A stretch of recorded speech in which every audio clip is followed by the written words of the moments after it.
Okay, hello everyone. Here I want to provide you a tutorial on how to solve forgotten Google Play Store account password on Samsung Galaxy A55 5G device. Well, if you already forgot your Google Play Store account password, don't worry, you can recover it by following the steps. Okay, first, please open Google Play Store application on your device.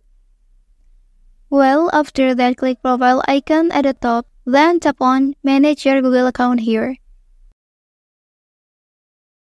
Okay, so now please swipe to the security option. Well, and please scroll down, so you can select password option. Okay, and on this page, you can click forget password here. And then you can create a new password for your Google Play Store account. After that, click change password here.